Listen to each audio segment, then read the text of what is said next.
Chapter number 7 easy chapter है। Already हम इसमें से बहुत सारे पार्ट पढ़ चुके हैं। जैसे देखिए क्या लिखा होगा, introduction to oil power hydraulic and pneumatic system. Introduction है यानी परिचय है जिसका oil power hydraulic system and pneumatic system, यानी हाइड्रोलिक सिस्टम जो कि आयल से चले, आयल मतलब जिसमें तेल पड़ा हो, और एक पिनोमेटिक सिस्टम, पिनोमेटिक सिस्टम यानी जिसमें हवा रहता है।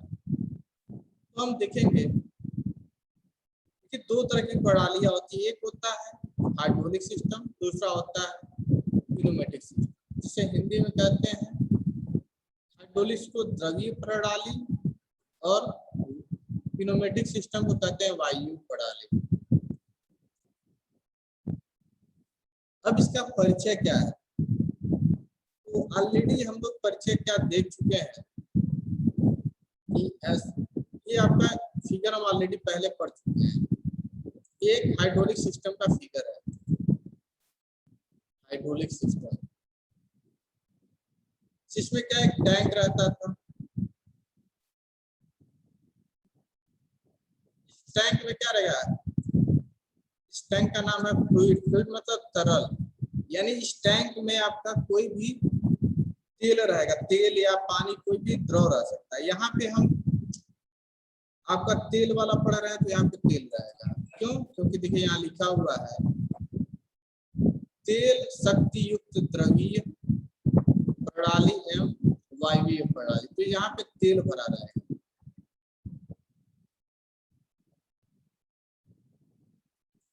तो यहाँ पे आपके यहाँ इस जो टैंक है, इस टैंक में तेल भरा रहेगा। दूसरा एक फिल्टर होता है। इस फिल्टर का काम होता है जो यहाँ से तेल प्रवेश करेगी, यहाँ आगे जाएगी, इसको फिल्टर करना।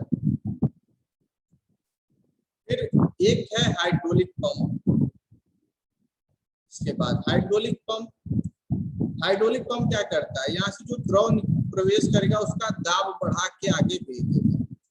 यानी हाइड्रोलिक पंप क्या करेगा, पानी या तेल का दाब बढ़ा देगा। मानो अगर स्टार्टिंग में एक बार पे तेल आ रहा तो देखो उधर 30 बार तक तेल आ जाएगा, यहाँ 1 बार तो यहाँ 20 या 30 बार पे तेल आ जाएगा। उसके बाद आता है प्रेशर रेगुलेटर, यानी ये दाब को रेगुलेट करेगा। यानी जिस दाब पे हमें तेल चाहिए उसी दाब पर आगे भेजेगा। यानी मानो इस मशीन में हमें 18 बार पे चाहिए, 18 बार, इधर हमें 18 बार पे चाहिए, तेल यहाँ गया उसको 18 बार पे यानी उतना दाब पे चाहिए। तो यहाँ प्रेशर रेगुलेटर क्या करेगा, कुछ यहाँ से द्रव को इधर एक्सेस को इधर भेज देगा, जिससे क्या होगा कि उसका आयतन घट जाएगा, आयतन, और उसका कुछ प्रेशर घट जाएगा, यानी उसका दाब थोड़ा सा घट जाएगा। उसके बाद जो फिक्स दाब हो गया, इस फिक्स दाब को फिर भेजेंगे कंट्रोल वाल्व में। कंट्रोल वाल्व क्या होता है, यह समझिए कि ये डायरेक्शन देने का काम करता है। अगर ये कंट्रोल वाल्व, इसके 3-4 पोजीशन होते हैं, जैसे कि आप गियर देखे होंगे ना, उसी तरह का हैंडल होता है इसमें, इससे जुड़ा होता है। अगर गियर को इधर इस डायरेक्शन में दबाएंगे तो ये वाल्व मतलब जो द्रव रहेगा इस डायरेक्शन में जाएगा। अगर इस डायरेक्शन में इसको घुमाएंगे तो ये वाल्व क्या है, ये डायरेक्शन देता है।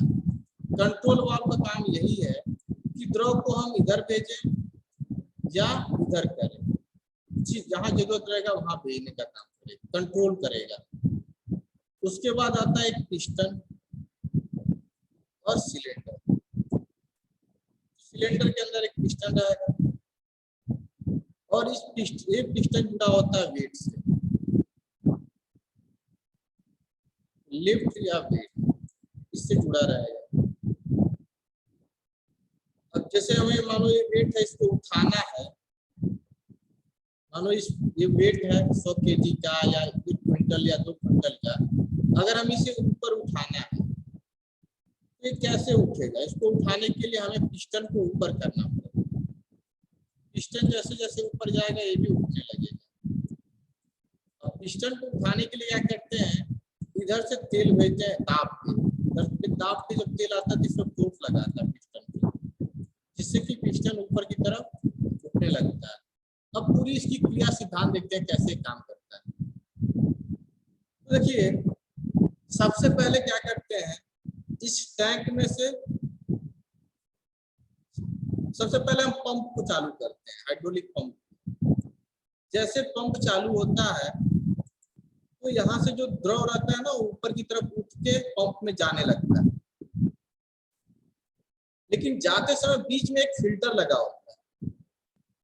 फिल्टर ऐसा होता है जो कचरे को साफ करने का काम करता है। कई सारे फिल्टर आपके आते हैं, पेपर फिल्टर आता है, मोबिल ऑयल फिल्टर आता है, बहुत तरह के फिल्टर आते हैं, एयर फिल्टर आता है, द्रव फिल्टर आता है, मतलब कई तरह के फिल्टर आते हैं। जरूरत यहाँ पे लगाएंगे हम ऑयल फिल्टर। क्यों? क्योंकि इसमें टैंक में ऑयल भरा हुआ है, मतलब तेल भरा हुआ है। तेल को फिल्टर करने के लिए हम कौन सा फिल्टर लगाएंगे? Oil filter. यहाँ पे ऑयल फिल्टर लगाएंगे। यह क्या करेगा, तेल में जो कचरा है उसको साफ मतलब छाट अलग कर देगा, यहाँ से शुद्ध तेल प्रवेश करेगा यहाँ से आगे।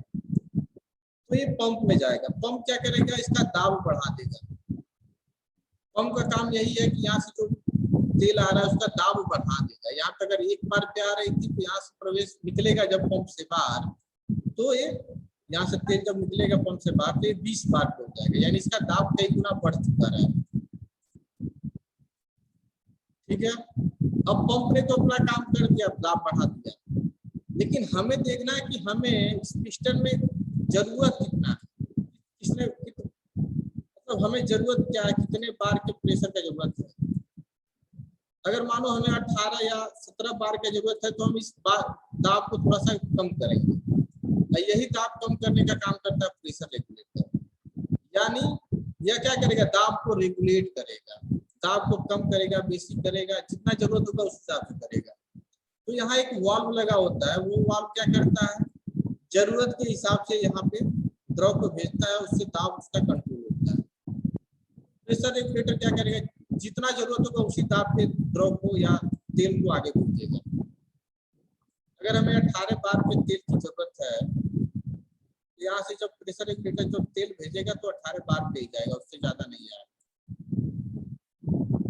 देखो यहाँ से कैसे तेल ऐसे बढ़ा आगे, सबसे पहले गया फिल्टर में वो छन गया यानी साफ हो गया, फिर फिल्टर से गया ये आगे पंप में, पंप उसका दाब बढ़ा दिया, फिर वो गया प्रेशर रेगुलेटर। प्रेशर रेगुलेटर क्या किया, जितना हमें प्रेशर की जरूरत हो उतना उसको कम बेसी करके आगे बढ़ा देगा। यहाँ से ये जाएगा सब कंट्रोल वाल्व। अब कंट्रोल वाल्व जुड़ा होता है आपका जो मशीन चलाता है उसके गियर जैसा जो रहता है ना, आगे पीछे करते हैं, ऐसे गियर के जैसा रहता है, उससे जुड़ा होता है कंट्रोल वाल्व। तो आज अगर जो चलाता है अगर इधर करेगा या इधर करेगा, मतलब आगे पीछे करता है, तो उससे वाल्व मतलब खुलता है और बंद होता है। अगर मानो जो ड्राइवर हो चाहता है कि ये लोड ऊपर जाए, लोड ऊपर जाए तो क्या करेगा, अगर मान लो ये वाल्व ये पाइप ए है और ये पाइप बी है, तो लोड को ऊपर करने के लिए हमें क्या करना पड़ेगा, पाइप बी से द्रव को भेजना होगा। इधर से द्रव जाएगा तभी तो ये ऊपर की तरफ इसको फोर्स लगाएगा जिससे कि ये ऊपर उठेगा। तो कंट्रोल वाल्व क्या करता है, ये द्रव को डायरेक्शन में भेजा जिधर हमको जरूरत होता है इधर भेजेगा। अगर हमें ऊपर करना है तो पाइप बी को भेजेगा। कंट्रोल वाल्व को यहाँ से तेल आ रहा है, अगर हमें लोड को ऊपर करना है तो पाइप बी को भेजेगा। ऐसे पाइप बी में जब तेल जाएगा दाब पे तो इस पे फोर्स लगाएगा पिस्टन पे, अब पिस्टन हमारा ऊपर की तरफ मूव करने लगेगा ऐसे, जिससे हमारा क्या होगा, लोड ऊपर हो गया। अब मानो कि हमें लोड नीचे करना है, लोड अगर नीचे करना है तो उसके लिए क्या करेंगे, अब कंट्रोल वाल्व क्या करेगा, बी को तो छोड़ देगा, लेकिन यहाँ से जो तेल आ रहा है उसको ए से भेजना चालू कर देगा, ए से पाइप ए से, तो यहाँ से जब मोबिल जाएगा तो इधर से एक उल्टा फोर्स लगाएगा ऐसे। मोबिल या तेल जब जाएगा पिस्टन पे एक उल्टा फोर्स लगाएगा, तो पिस्टन क्या करेगा, नीचे की तरफ फ्लो करना लगेगा, और जो इसमें तेल भरा रहता है वो धीरे धीरे पाइप बी से ऐसे निकलेगा, पाइप बी से, और फिर चला जाएगा इस वेस्ट पाइप में, जहाँ से ये चला जाएगा आपके स्टोरेज टैंक में यहाँ पे। वैसे ही जब पाइप बी से द्रव जाता है तो ये वाला इधर से उल्टा लगाता है, जो इसमें द्रव ऊपर रहता है इस चैम्बर में, वो द्रव धीरे धीरे यहाँ से वापस ए से आता है और इधर से फिर वापस चला जाता है। कहने का मतलब है अपोजिट वाला अगर इधर से द्रव जाएगा, ये ऊपर की तरफ फोर्स लगाएगा, और ये वाला जो तेल रहेगा यहाँ पे, फिर ये वापस आ जाएगा इस पाइप से। इसको कंट्रोल करने के लिए हम हैंडल लगाते हैं, जो कि ड्राइवर के पास होता है, वो जिधर घुमाता है उस हिसाब से ये वाल्व खुलता है, बंद होता है। इसको हम एक एक पार्ट को नेक्स्ट चैप्टर में पढ़ेंगे। 8वां जो चैप्टर में यही है कि कौन कौन से कंपोनेंट लगे होते हैं हाइड्रोलिक सिस्टम में, बहुत छोटा चैप्टर है। तो फिलहाल यही था हाइड्रोलिक सिस्टम। हाइड्रोलिक सिस्टम यानी द्रवीय प्रणाली, यानी हाइड्रोलिक जो मशीनें होती है उसमें यही सिस्टम लगा होता है। जेसीबी में सारे यही सिस्टम लगे होते हैं। जब तेल इधर से पाइप के रास्ते जाता है तो उसमें फोर्स लगाता है पिस्टन पे, जिससे कि ये पार्ट आगे पीछे मूव करता है, जिससे कि मिट्टी खोदता है, या यहीं पे लगा देंगे। जो लोड है उसके जगह लगा दो, दांत लगा दो, जो आगे जेसीबी के आगे लगाते हैं उसको लगा देते हैं, और उससे 2-3 पाइप जोड़ देते हैं, जिस हिसाब से उसको मूव कराना होता है उससे मूव कराते हैं। और हाइड्रोलिक का यही फायदा होता है कि बहुत ज्यादा फोर्स लगाता है इसमें पिस्टन पे, जिससे कि आसानी से अपना काम कर लेते हैं। इस सिस्टम को हर जगह लगाया जाता है, जितने भी हाइड्रोलिक मशीन देखेंगे सब जगह ये हाइड्रोलिक सिस्टम लगा होता है। इस तरह का थोड़ा सा मॉडिफिकेशन कर सकते हैं, हल्का फुल्का चेंज रहता है, लेकिन मैक्सिमम चीजें यही रहती है। तो यही था हाइड्रोलिक प्रणाली या द्रवीय प्रणाली, हाइड्रोलिक सिस्टम।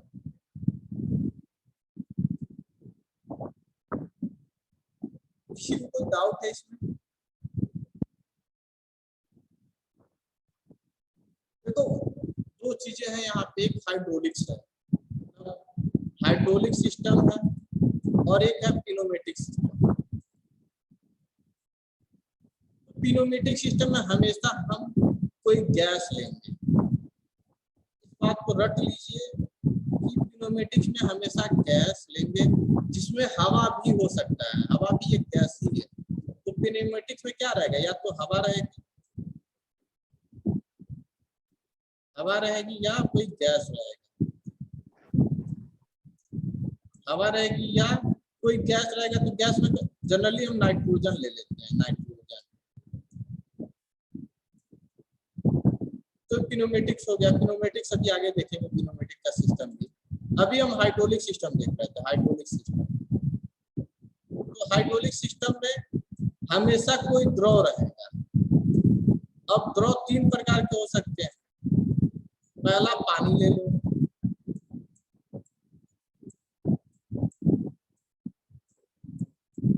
पानी ले लो। दूसरा कोई तेल ले लो,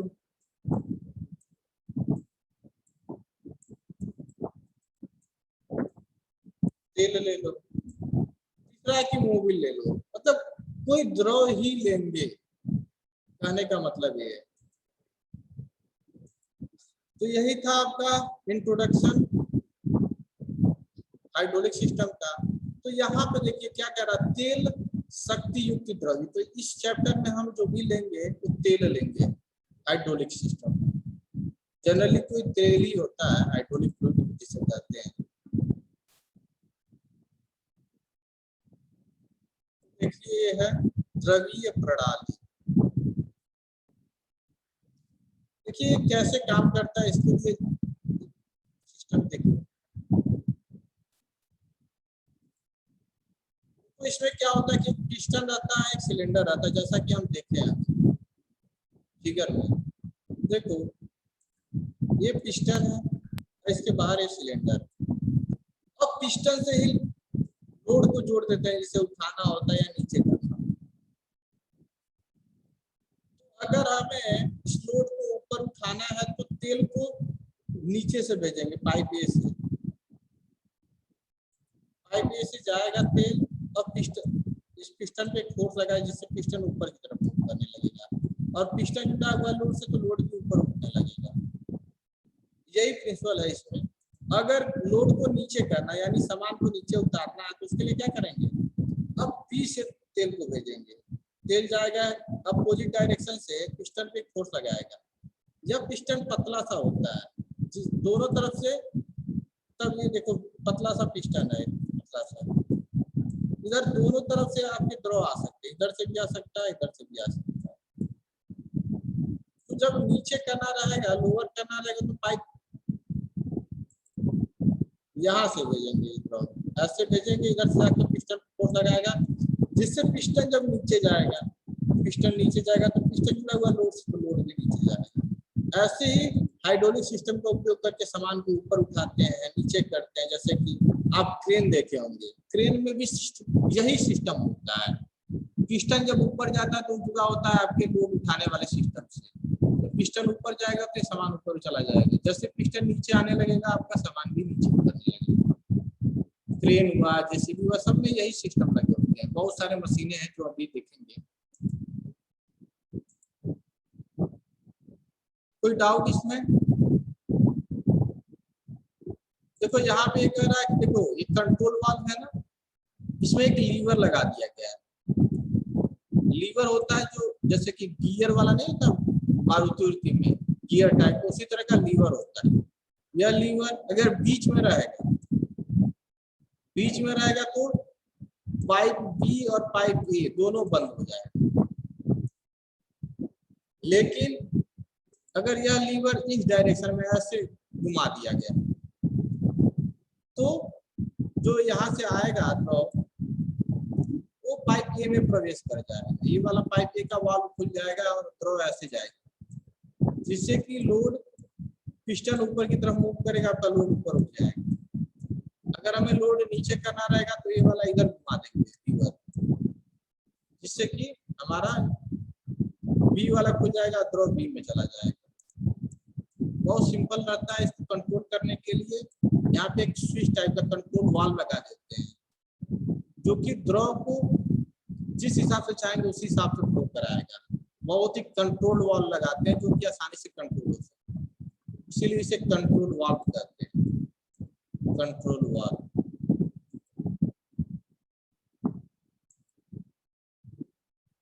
और इस बात का उसमें कोई डाउट हो तो पूछ लो, नहीं तो आगे बढ़ते हैं। अब पिनोमेटिक सिस्टम पे देखो, पिनोमेटिक सिस्टम यानी कि वायवीय प्रणाली। अब पिनोमेटिक सिस्टम सेम वैसे ही है जैसे कि हम अभी हाइड्रोलिक सिस्टम देखे थे, लगभग 90% चीजें सेम है। बस यहाँ पे क्या हो जाता है कि हम तेल की जगह पे हवा ले लेते हैं। और मुझे कोई बता सकता है कि हवा का दाब कैसे बढ़ाते हैं? कोई मशीन है जो हवा या गैस का दाब बढ़ाता हो? एनीवन? हवा या गैस का दाब अगर हमें बढ़ाना हो, प्रेशर बढ़ाना हो, तो कौन सा मशीन या कौन सा इंस्ट्रूमेंट लेके दाब बढ़ाएंगे? एनीवन? बैरोमीटर। अरे दाब नापना नहीं है, बैरोमीटर तो दाब नापता है। हमें दाब का, जैसे कि हवा का दाब मानो इस समय 1 बार है, 1 बार, हमें एक मशीन चलाने जिसमें हवा का बार 20 बार चाहिए, यानी दाब बढ़ाना है, नापना नहीं है। अच्छा, दाब बढ़ाने वाला। हाँ, दाब बढ़ाने वाला, दाब को बढ़ा दे। जैसे कि पंप लेते हैं तो ये क्या करता है, तेल के दाब को बढ़ा देता है।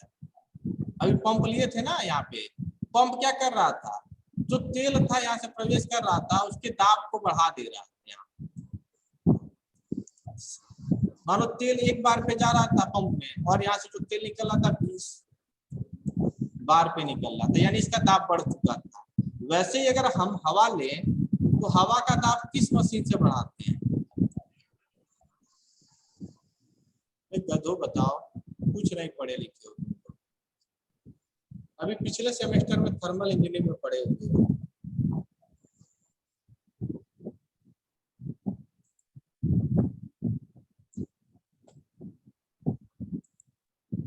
तुम लोग 1 साल के बाद इंजीनियर बन के देश का नाम डुबाओगे कि क्या करोगे, हमें समझ नहीं आता।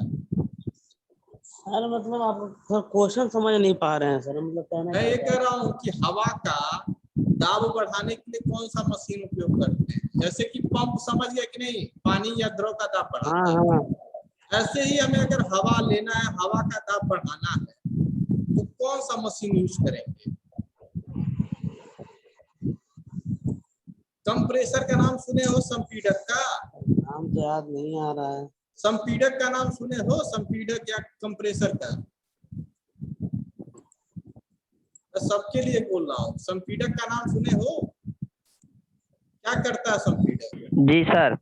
संपीडक क्या करता है?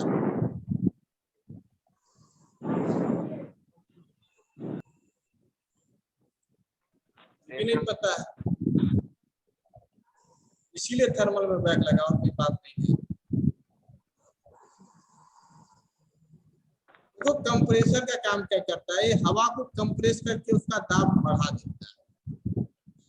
हम 2 तरह के कंप्रेसर पढ़े थे, एक रेसिप्रोकेटिंग, एक रोटरी।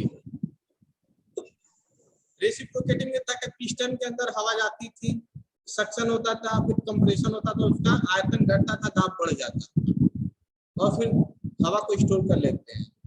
जैसे कि हम हवा फिलिंग, यानी जहाँ पे हवा भरवाने जाते हैं, वहां पे क्या होता है, कंप्रेसर ही लगा होता है, रेसिप्रोकेटिंग कंप्रेसर रहता है, और वो हवा को एक जगह टैंक में हाई प्रेशर पे स्टोर कर देता है, कंप्रेस करके।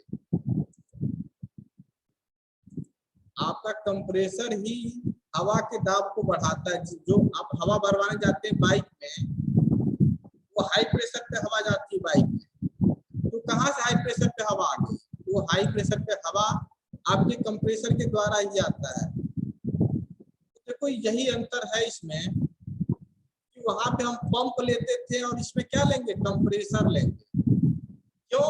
क्योंकि हमें हवा को भी हाई प्रेशर पे आगे भेजना होता है। सब कुछ सेम है, बस अब देखो तेल के जगह पे हवा लिए, तो क्या होगा, हवा को कंप्रेस करने के लिए क्या करेंगे, उसका दाब बढ़ाने के लिए कंप्रेसर ले लिया। कंप्रेसर को चलाने के लिए क्या चाहिए, मोटर चाहिए। तो देखिए एक फिगर है आपके सामने एक, और यहाँ पे भी एक फिगर है।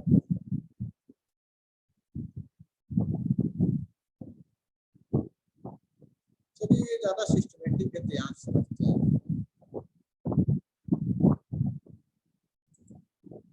देखिए इसमें क्या है कि हम पता है कि हमें हवा लेना है, तेल नहीं लेना है।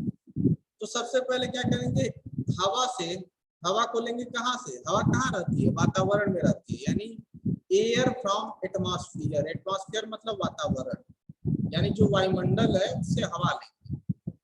हवा क्या करेगा, एक पाइप से प्रवेश करेगा, और हवा के अंदर धूल के कण होंगे, तो मशीनों में भेजेंगे नहीं, जिससे मशीन खराब होंगे। तो धूल के कण को निकालने के लिए सबसे पहले एयर फिल्टर लगाएंगे।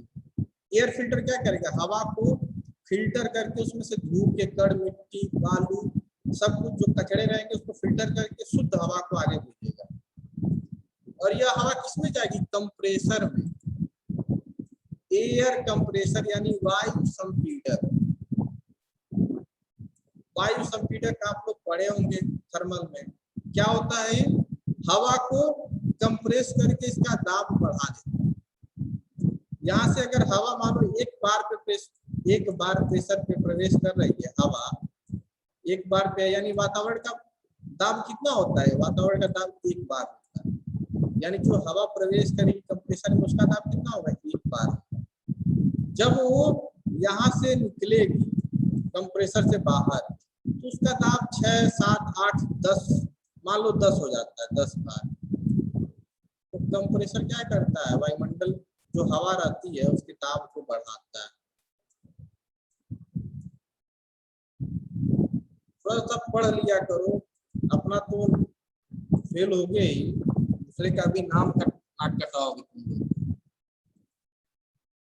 इंजीनियर बन के देश का सेवा करना, तुम लोग ऐसे कर पढ़ोगे तो देश का सेवा नहीं, देश को बर्बाद करोगे और कुछ नहीं करोगे। अपने साथ तो कर ही रहे हो तुम लोग, अपनी जिंदगी बर्बाद, बाकी देश के लिए ऊपर भी बोझ बनोगे। थोड़ा पढ़ो कि काबिल बनिए आप। ऐसे नहीं काम चलेगा कि बस मोबाइल चला रहे हैं, टिकटॉक देख रहे हैं, फालतू के वीडियो देख रहे हैं। अब बुक उठाइए, पढ़ना चालू करिए, एग्जाम भी आ गया।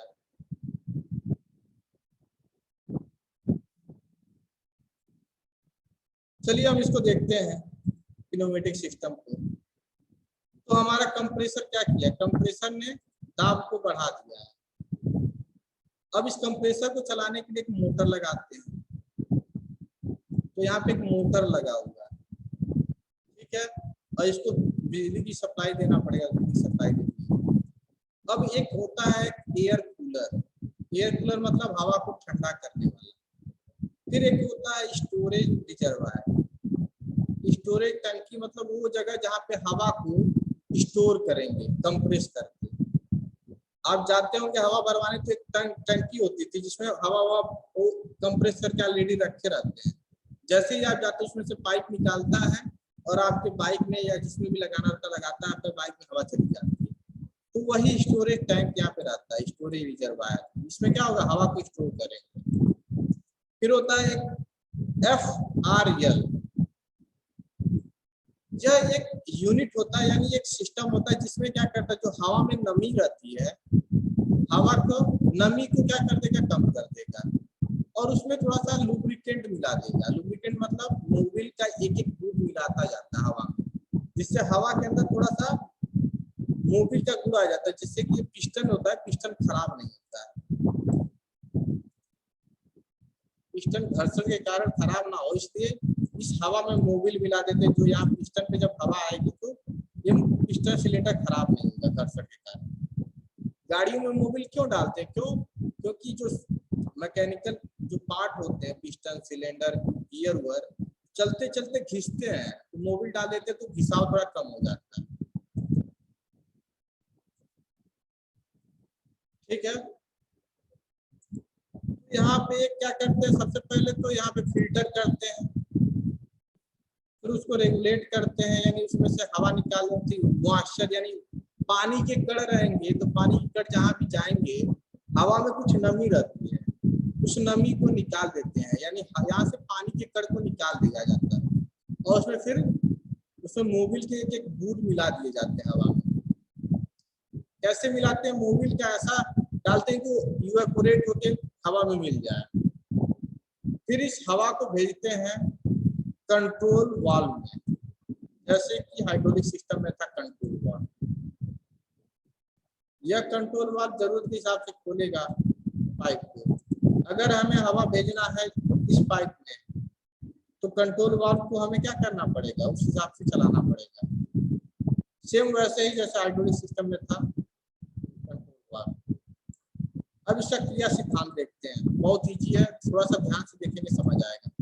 सबसे पहले वातावरण में हवा रहेगी, उस हवा को क्या करेगा कंप्रेसर, जैसे ही सबसे पहले हम स्विच ऑन करेंगे, स्विच ऑन करेंगे तो मोटर के अंदर बिजली आएगी। बिजली जैसे ही मोटर के अंदर प्रवेश करेगी तो आपका मोटर चलना चालू हो जाएगा। मोटर चलना चालू हो गया, मोटर से जुड़ा रहेगा आपका कंप्रेसर, कंप्रेसर भी चलने लगा। अब कंप्रेसर जैसे चलेगा तो यह क्या करेगा, इधर से हवा को सक करेगा, यानी हवा को खींचेगा अपनी तरफ। हवा को जब अपनी तरफ खींचेगा तो जो वातावरण में हवा रहेगी वह इस पाइप से अंदर प्रवेश करेगी, और सब कंप्रेसर में प्रवेश करने से पहले वो फिल्टर में प्रवेश करती है, क्योंकि फिल्टर पहले ही रहता है। तो यहाँ पे एयर फिल्टर में जाती है, जहाँ से धूल, केकड़, मिट्टी या बाकी जो चीजें होती है वो यहाँ पे फिल्टर होकर अलग हो जाती है। तब फिल्टर के बाद जो हवा बचती है वो जाती है आपके बाद कंप्रेसर में। अब कंप्रेसर क्या करता है, इसको कंप्रेस करता है, यानी इसको दबा के इसका दाब बढ़ा देता है। मानो अगर एक बार पे हवा आई थी तो इसका बार हो जाएगा, यानी दाब हो जाएगा 10 बार, यानी इसका दाब बढ़ा दिया। कंप्रेसर ने क्या किया, इसका दाब बढ़ा दिया।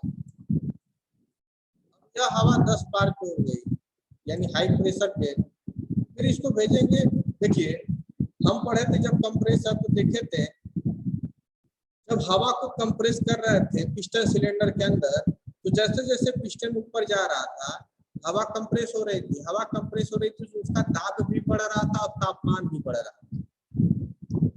जब हवा को कंप्रेस करते हैं तो उसका दाब भी बढ़ेगा, यानी प्रेशर भी बढ़ेगा और तापमान यानी टेम्परेचर भी बढ़ेगा। अब इस हाई टेम्परेचर की वजह से जो हमारे मशीनों में गर्म ना हो जाए, इस वजह से इस हवा को ठंडा किया जाता है एयर कूलर में। एयर कूलर क्या करता है, हवा को ठंडा करता है। बिना कंप्रेसर से हवा आई उसको ठंडा करेगा, फिर आगे भेजेगा। अब ये जाएगा स्टोरेज रिजर्वायर में। यहाँ पे जितने भी कंप्रेसर को जितना भी हवा कंप्रेस करके यहाँ पे आके इकट्ठा होता रहेगा। एक टैंक रहेगा, उस टैंक में इकट्ठा होता रहेगा हवा, और फिर यहाँ से जरूरत के हिसाब से जैसे ही FRL को खोलेंगे, यहाँ से हवा इसमें प्रवेश करेगी जरूरत के हिसाब से। जैसे ही प्रवेश करेंगे तो यहाँ पे जो नमी रहेगी वो दूर हो जाएगी। इसमें जो लुब्रिकेंट रहते हैं यानी मोबिल के कुछ कण मिल जाएंगे। उसके बाद यह हवा जाएगी कंट्रोल वाल्व में। अब कंट्रोल वाल्व में 3 पोजीशन है। पहला 1 यानी यहाँ पे जैसे ही रहेगा वो ऑफ रहेगा, यानी कोई भी एक वाल्व यहाँ रहती है, एक वाल्व यहाँ रहता है, और ये वाल्व यहाँ से जुड़े रहते हैं। यानी अगर यहाँ बीच में है आपका हैंडल तो कोई वाल्व नहीं खुलेगा, यहाँ पे पहला वाल्व भी नहीं खुलेगा और दूसरा वाल्व भी नहीं खुलेगा। जैसे ही इसको अगर ऐसे इधर 2 की तरफ ले गए, 2 की तरफ यानी इधर किए हैं, 2 की तरफ जैसे करेंगे तो ये नीचे वाला वाल्व खुल जाएगा।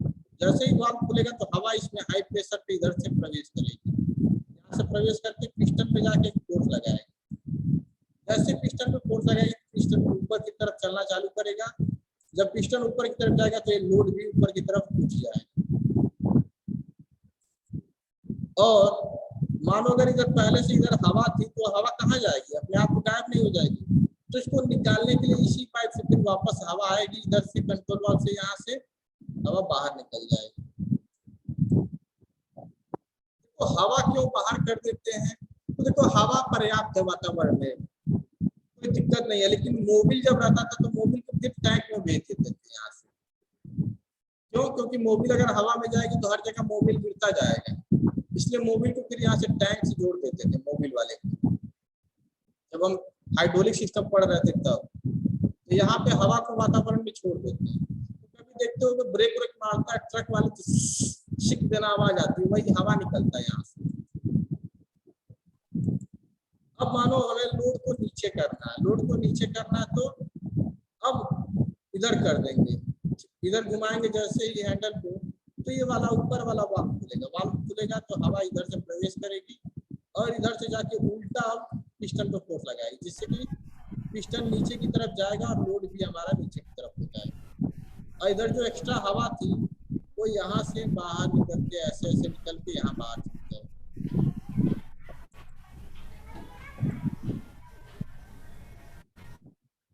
ठीक है, कोई डाउट इसमें? हाइड्रोलिक सिस्टम या न्यूमेटिक सिस्टम, किसी भी प्रकार का कोई डाउट? कोई डाउट हो तो आप पूछ सकते हैं और अटेंडेंस आप लोग भेज दीजिएगा। फिर पढ़ते हैं दोनों में अंतर, आगे बढ़ते हैं। तो दोनों system, comparison between hydraulics and pneumatic system, यानी द्रवी तथा वायवीय प्रणाली में तुलना, यानी जिसमें द्रव रहता है उसमें और जिसमें वायु रहता है उसमें, उन दोनों प्रणाली की तुलना या अंतर देखते हैं। आपकी चौरसिया माइक को अपने म्यूट करके रखा कीजिए। पहला किधर क्या है, द्रवीय प्रणाली यानी हाइड्रोलिक सिस्टम, इधर क्या है वायवीय प्रणाली यानी न्यूमेटिक सिस्टम।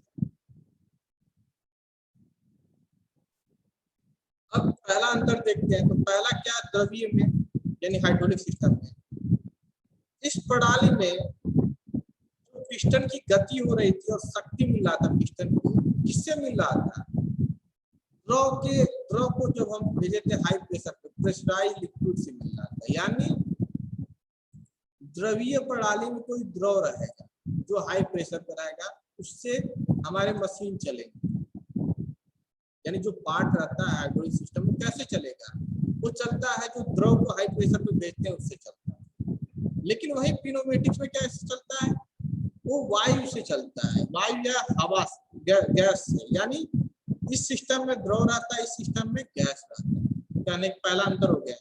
सबसे मेन अंतर यही है कि इसमें द्रव कोई रहेगा, द्रवीय में इसमें कोई गैस या वायु रहेगा, इसलिए वायवीय कहते हैं इसको। इसको द्रवीय कहते हैं, क्यों? क्योंकि इसमें द्रव का उपयोग करेंगे इसलिए द्रवीय कहते हैं, इसमें वायु का उपयोग करेंगे इसलिए वायवीय कहते हैं। नाम से पता चल जाएगा। फिर दूसरा अंतर क्या है, देखिए हाइड्रोलिक्स में क्या होता है,